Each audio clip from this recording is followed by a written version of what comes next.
Imagine a place where the world's longest mountain range stretches like a living spine across an entire continent, where ancient civilizations carved their empires into sheer cliffs,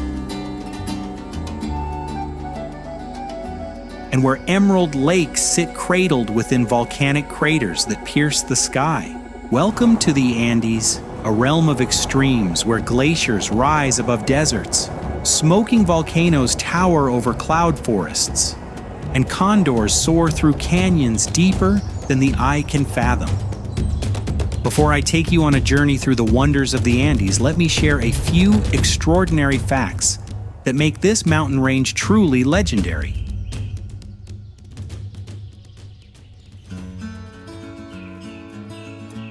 Did you know that the Andes stretch nearly 9,000 kilometers, 5,600 miles, from Venezuela to the southern tip of Patagonia, making them the longest continental mountain range on Earth? While the Himalayas claim greater heights, the Andes are the second highest range in the world, with dozens of peaks soaring above 6,000 meters, 20,000 feet. The Andes pass through 7 countries: Venezuela, Colombia, Ecuador, Peru, Bolivia, Chile, and Argentina, threading together diverse cultures, climates, and ecosystems like beads on an ancient necklace. Remarkably, the Andes span every climate zone on Earth, from tropical rainforests near the equator to polar ice fields in Patagonia, creating one of the most biodiverse regions on the planet.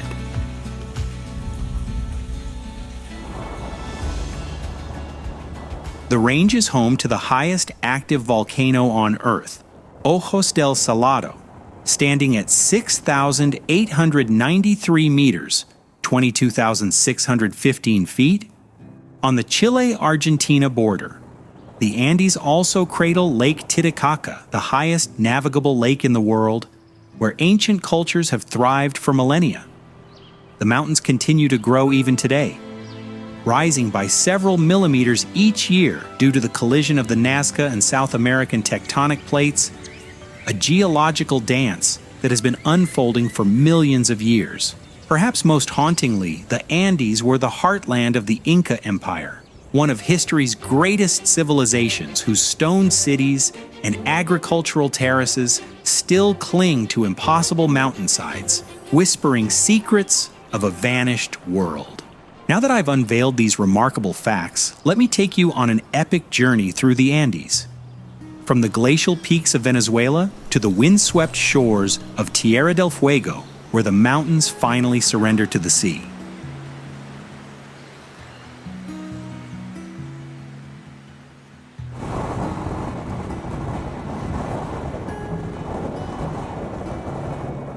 Our journey begins in Venezuela, where the Andes make their first dramatic appearance in the Sierra Nevada de Mérida. Here, near the equator, glaciers cling to peaks that soar above tropical valleys, a surreal juxtaposition of ice and jungle.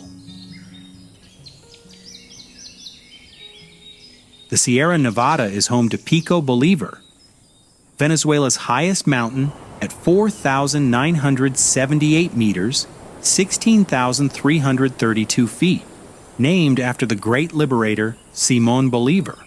The glaciers here are ancient, yet they're rapidly retreating due to climate change, making them precious remnants of a cooler past. The Paramo ecosystem, high-altitude grasslands dotted with strange, otherworldly plants called frailejones, creates a landscape that feels both alien and sacred. Local communities have lived in harmony with these mountains for generations, cultivating potatoes and quinoa on steep terraced slopes, their lives intertwined with the rhythm of the peaks. Crossing into Colombia, we arrive at Cocuy National Park, where the Sierra Nevada del Cocuy rises in a spectacular array of snow-capped peaks, their white summits reflected in crystalline turquoise lakes. This is one of Colombia's most pristine wilderness areas, accessible only to those willing to trek through high-altitude valleys where the air grows thin and the silence is profound. The park harbors over 20 peaks exceeding 5,000 meters, 16,400 feet. They're glaciers feeding streams that eventually join the mighty Orinoco and Amazon rivers. The indigenous Yuwa people consider these mountains sacred, believing they are the heart of the world. And their spiritual connection to the land remains unbroken despite centuries of change. Continuing south into Ecuador, we encounter the Avenue of the Volcanoes, a stunning corridor where more than 50 volcanic peaks line the Andean highlands like sentinels guarding an ancient realm. Our first stop is Otavalo, a vibrant highland town famous for its indigenous markets, where Quechua people have gathered for centuries to trade textiles, crafts, and produce. The town sits in the shadow of Imbabura, a dormant volcano whose perfect cone rises 4,630 meters, 15,190 feet above the valley. Nearby, the sacred Cuicocha Lake fills a volcanic crater, its islands home to unique plant species found nowhere else on Earth. The traditions here run deep. Women wear embroidered blouses and gold-beaded necklaces. Men craft intricate weavings. And the music of pan flutes echoes through cobblestone streets.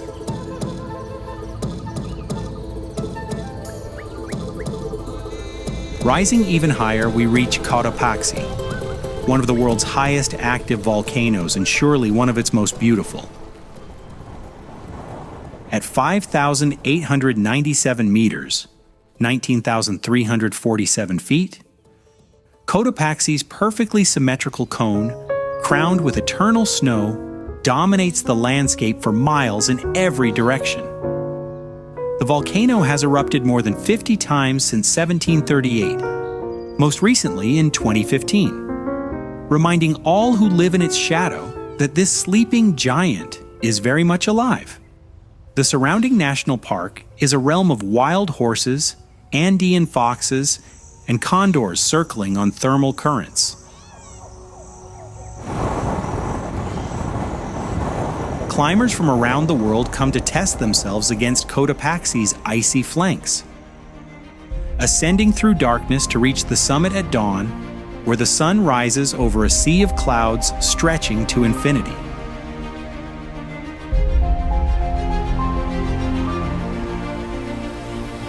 Not far from Cotopaxi lies one of the Andes' most enchanting secrets, Quilotoa Crater Lake.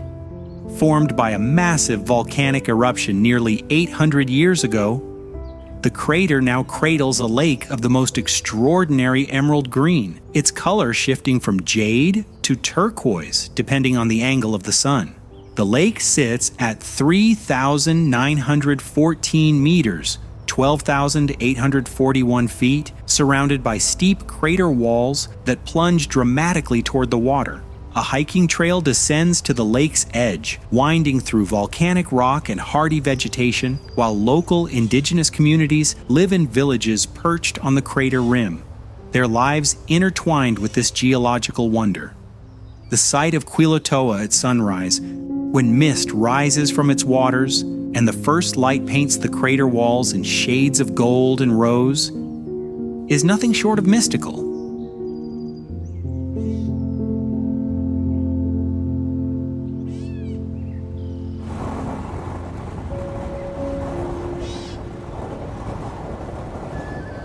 Crossing into Peru, we enter the heartland of the ancient Inca Empire, where stone cities cling to mountaintops and agricultural terraces cascade down impossible slopes. Our destination is Machu Picchu, the lost city in the clouds, perhaps the most iconic archaeological site in all the Americas. Perched at 2,430 meters, 7,970 feet, on a narrow ridge between two peaks, Machu Picchu remained hidden from the outside world until 1911, when Hiram Bingham stumbled upon its moss-covered stones. The site is a masterpiece of Incan engineering temples aligned with celestial events, perfectly fitted stone walls that have withstood centuries of earthquakes, and agricultural terraces that still function today.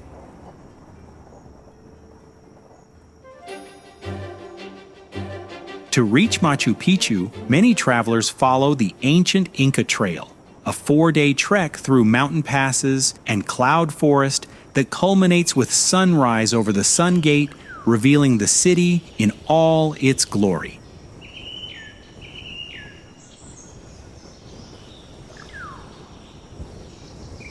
Descending from Machu Picchu, we explore the Sacred Valley, the agricultural and spiritual heart of the Inca Empire. The valley stretches along the Urubamba River, its fertile floor dotted with ancient sites like Ollantaytambo, where massive stone terraces climb the mountainside, and Pisac, where ruins crown a hill above terraced fields that still produce corn, potatoes, and quinoa. The Sacred Valley was revered by the Incas as a reflection of the Milky Way, with temples and agricultural sites positioned to mirror constellations. Even today, Quechua-speaking communities maintain traditions that stretch back centuries, celebrating Pachamama, Mother Earth, with offerings of coca leaves and chicha, corn beer, their connection to the mountains as strong as the granite peaks themselves.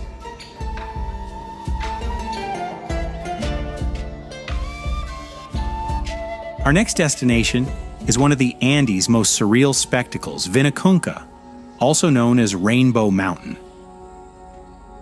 At 5,200 meters, 17,060 feet, this geological marvel displays bands of vibrant color crimson reds, emerald greens, golden yellows, and turquoise blues created by mineral deposits laid down over millions of years and revealed by erosion. The trek to Rainbow Mountain is challenging, ascending through high-altitude terrain, where the air is thin and the cold bites deep, but the reward is a landscape that seems painted by the gods themselves. Herds of alpacas and llamas graze on nearby slopes, watched over by herders in traditional dress, while the glacier-covered peak of Ausangate, the 5th highest mountain in Peru, looms majestically in the distance.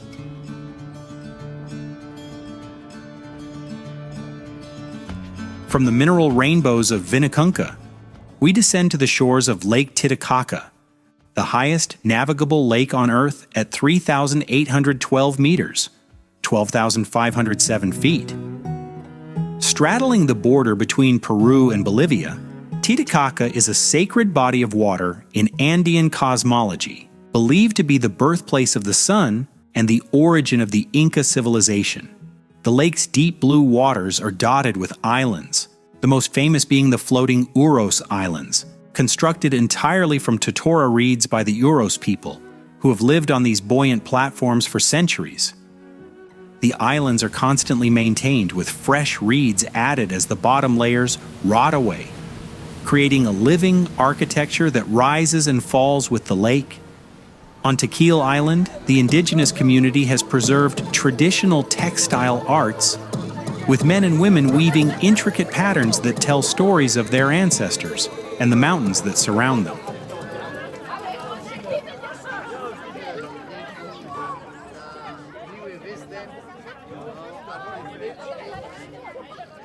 Crossing into Bolivia, we arrive at La Paz, the world's highest capital city. Sprawling across a valley at 3,650 meters, 11,975 feet. The city is a chaotic blend of indigenous markets, colonial churches, and modern cable cars that ferry residents up and down the steep valley walls. Dominating the skyline is Illimani, a massive triple-peaked mountain rising to 6,438 meters, 21,122 feet. Its snow-covered slopes glowing pink and gold at sunset. The Cordillera Real, the mountain range to which Illimani belongs, is a paradise for mountaineers and trekkers, with dozens of peaks accessible from the city. La Paz itself is a cultural kaleidoscope, where bowler-hatted Aymara women sell medicinal herbs and dried llama fetuses, used in traditional offerings, while cholets, opulent neo-Andean mansions, rise from working-class neighborhoods, symbols of indigenous prosperity and pride.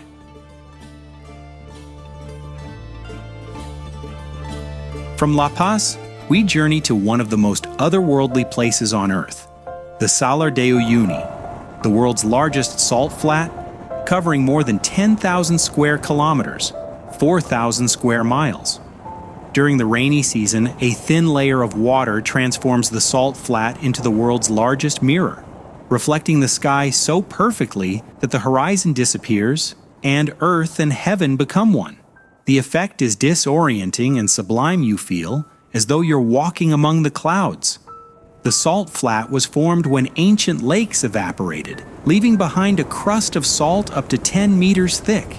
Scattered across this white expanse are islands covered in giant cacti, some reaching heights of 12 meters, 40 feet, and living for over 1,000 years.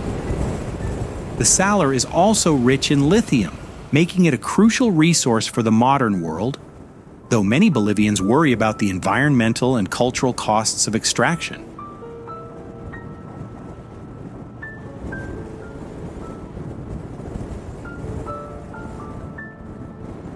Crossing into Chile, we enter the Atacama Desert, the driest place on Earth, where some weather stations have never recorded rainfall. Yet this is no lifeless wasteland. The Atacama is a realm of stark beauty, where volcanoes rise like pyramids from the sand and geothermal fields hiss with steam. Lecancabur, a perfect volcanic cone at 5,916 meters, 19,409 feet, straddles the Chile-Bolivia border, its summit crater containing one of the world's highest lakes. The volcano is sacred to the Atacameño people, and Incan ruins and offerings have been found at its summit. At dawn, we visit El Tatio Geysers, a field of steaming fumaroles and boiling pools at 4,320 meters, 14,170 feet, where the cold morning air creates towering columns of steam that glow in the rising sun. Vicuñas, wild relatives of the llama, graze nearby, their silky coats shimmering in the harsh light.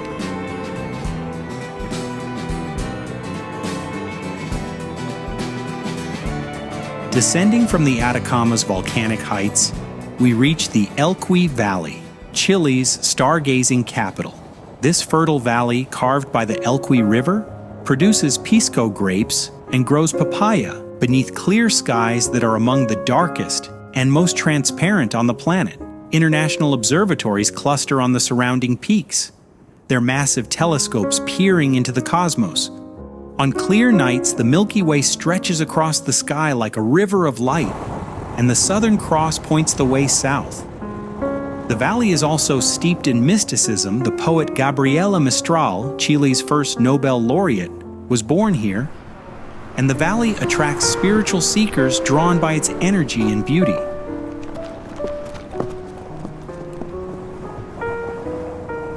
Our journey now takes us to Aconcagua, the highest mountain outside of Asia, rising to 6,961 meters, 22,838 feet, on the Argentina-Chile border. Known as the Stone Sentinel, Aconcagua is a massive, hulking peak. Its western face a wall of rock and ice that has challenged climbers for over a century. The mountain is part of the Andes' highest section, the principal Cordillera, where numerous peaks exceed 6,000 meters. The approach to Aconcagua passes through the stunning Horcones Valley, where condors circle overhead and meltwater streams cascade down from hanging glaciers. Though Aconcagua's normal route is technically straightforward, the extreme altitude, fierce winds, and bitter cold make it a formidable challenge, with a success rate of only about 30%.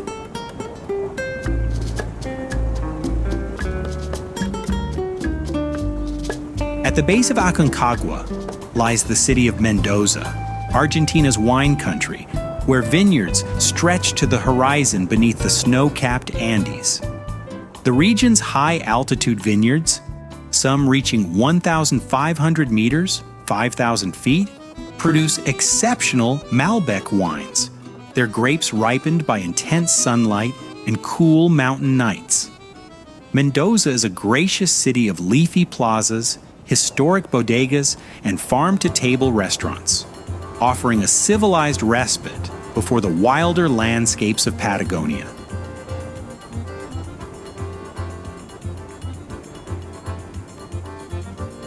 Continuing south, we enter the Argentine Lake District, where the Andes soften into rolling forested hills and crystalline lakes. Nahuel Huapi, an enormous glacial lake surrounded by volcanic peaks, is the centerpiece of this region, with the alpine town of Bariloche nestled on its shores. The landscape here feels almost Swiss dense forests of monkey puzzle trees and southern beaches, mirror-like lakes reflecting jagged peaks, and chocolate shops lining the streets of Bariloche. The region is a paradise for hikers, with trails winding through ancient forests to hidden waterfalls and panoramic viewpoints.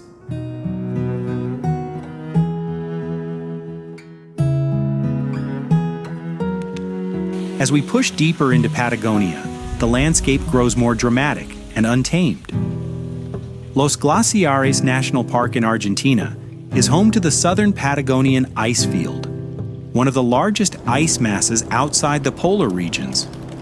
The crown jewel of the park is Perito Moreno Glacier, a river of ice 3 miles wide and over 200 feet tall at its face. Unlike most glaciers worldwide, Perito Moreno is stable, neither advancing nor retreating significantly. Standing on wooden walkways before the glacier, you witness one of nature's most powerful spectacles, massive chunks of ice calving from the face with thunderous cracks, crashing into the turquoise waters of Lago Argentino. The sound echoes across the valley like cannon fire, a reminder of the raw power locked within the ice.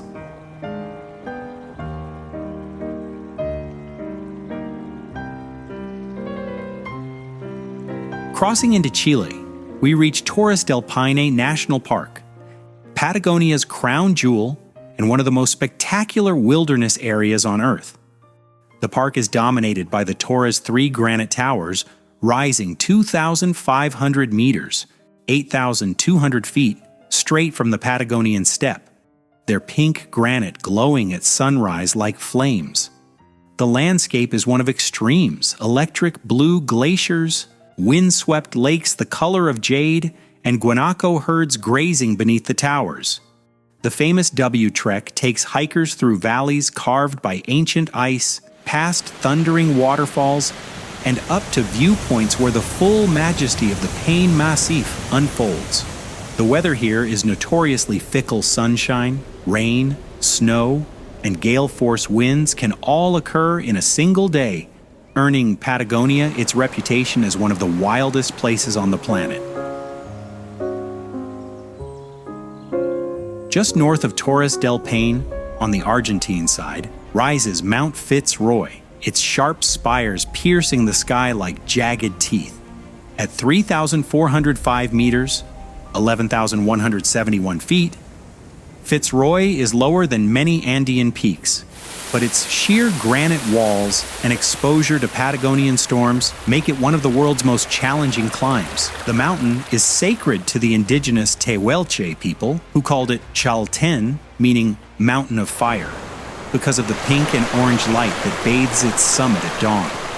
The small village of El Chalten sits at the base, a gateway for trekkers who hike to Laguna de los Tres, where the mountain's reflection shimmers in glacial waters on rare, calm days.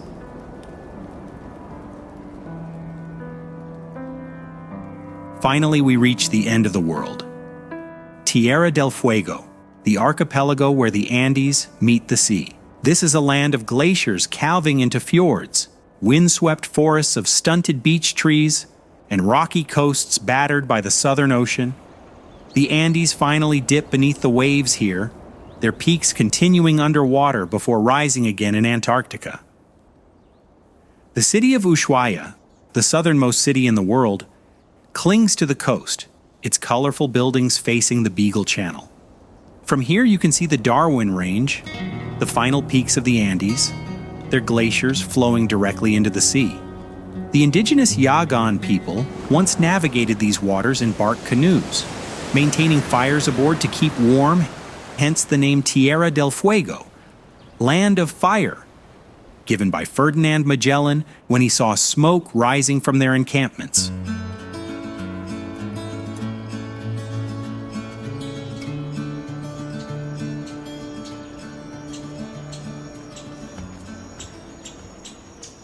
Throughout the Andes, indigenous communities maintain traditions that stretch back millennia.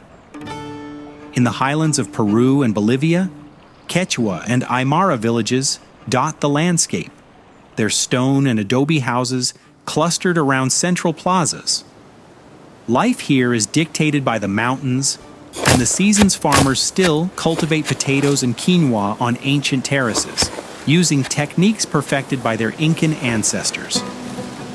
Llamas and alpacas, domesticated thousands of years ago, are central to Andean life, providing wool for textiles, meat for sustenance, and companionship on journeys through high passes. Women weave intricate textiles using natural dyes and patterns passed down through generations, each design telling stories of their ancestors, the mountains, and the cosmos. Festivals honoring Pachamama, Mother Earth, are central to spiritual life offerings of coca leaves, corn beer, and llama fetuses are buried or burned, asking the mountain spirits for protection and fertility.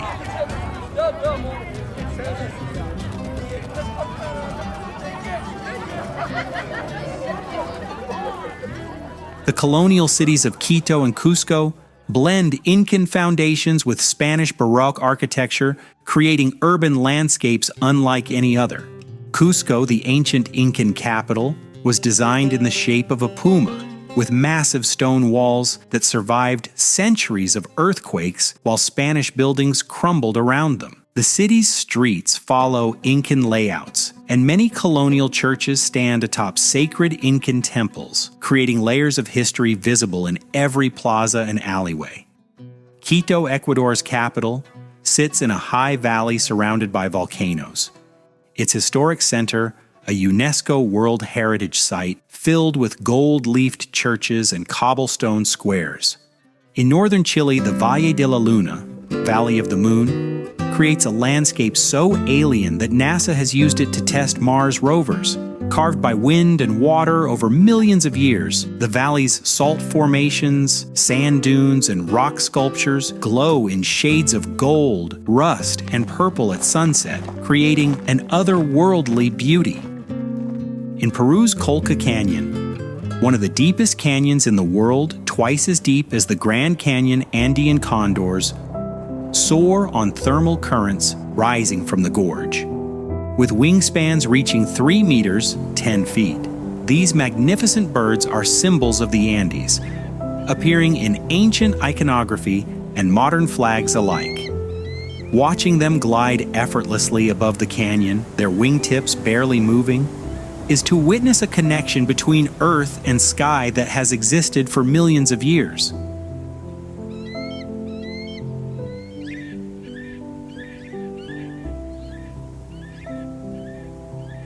As our journey draws to a close, we sweep across the entire length of the Andes, one final time from the tropical glaciers of Venezuela to the icy fjords of Tierra del Fuego, from the salt mirrors of Bolivia to the granite towers of Patagonia. The Andes are not merely mountains, they are the living memory of the Earth, a testament to the forces that shape our planet. They are the breath of the continent, their glaciers feeding rivers that sustain millions, their peaks touching the clouds, their valleys cradling civilizations that have endured for thousands of years. The Andes remind us of our place in time. We are but a fleeting moment in their geological story. Yet they shape our cultures, inspire our myths, and sustain our lives. They are rhythm and silence, violence and peace, ancient and ever-changing. The Andes are where condors still soar, where glaciers still carve, where mountains still grow, a testament to the enduring power of nature. As the sun sets over the peaks one last time, painting them in shades of rose and gold, and the sound of pan flutes echoes across the valleys, we are reminded the Andes are eternal. They are the spine of a continent, the soul of a people, and the heartbeat of the earth itself.